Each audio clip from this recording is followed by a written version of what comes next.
So Larry Fink loves to tout globalism as this great success from 1990 onwards. But in reality, this is what globalism has looked like.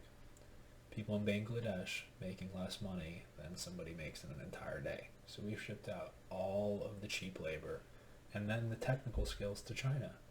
And what do we get in return?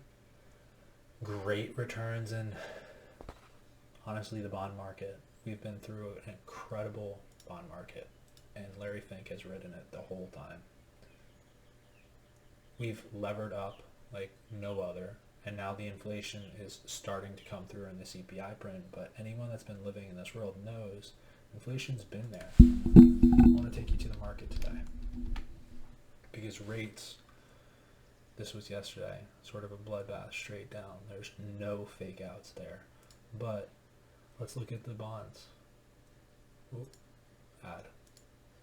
Oop, ad. Don't you love ad? Look at the bonds. They've been absolutely destroyed. If you go back to when he's talking about, this is when Putin took power, okay? This is what U.S. bonds have done. It's been buy every single day. The Fed balance sheet has gone through the roof. So, globalism? Or are we just levering up? This is just leverage. And now we're probably at a spot where the Fed should say, screw everyone short bonds, because this has been the easiest bond short of all time. Easiest, most telegraphed bond short of all time. Bond vigilantes are fat. They should be covering here. And the Fed should say, you know what? We're worried about growth because, quite frankly, this is the people that are working. People in France, AXA just came out. AXA is a huge money manager. They just hit $1 trillion for the first time. They just came out and said, oh, people in France, the labor participation rate is going up. So that's a good sign for the economy. That means that we can raise rates.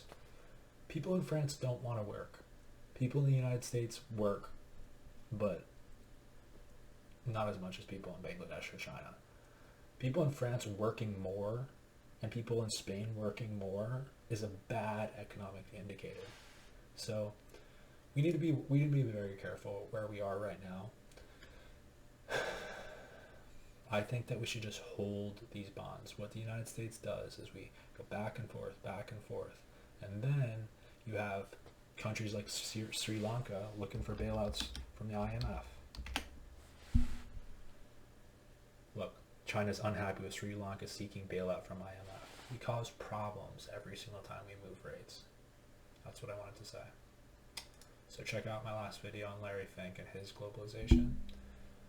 And let me know in the comments if you have any ideas on, what we should be doing.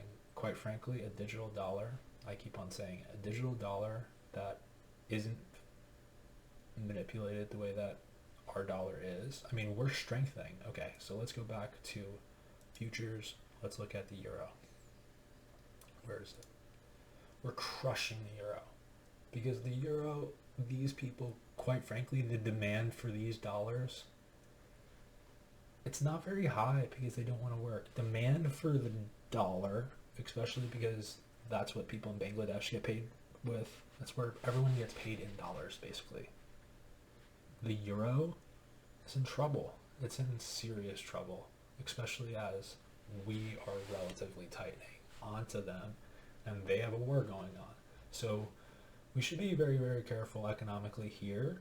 And we should just hold put, and we should talk about how we can distribute our technology throughout the world, because China, if we play super zero sum with China, they're going to steal our tech, and they're going to take it and undercut our prices, and it's a race to the bottom.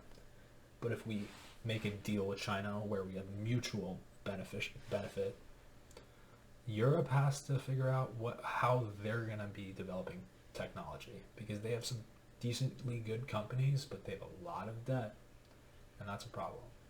So let me know in the comments what you think.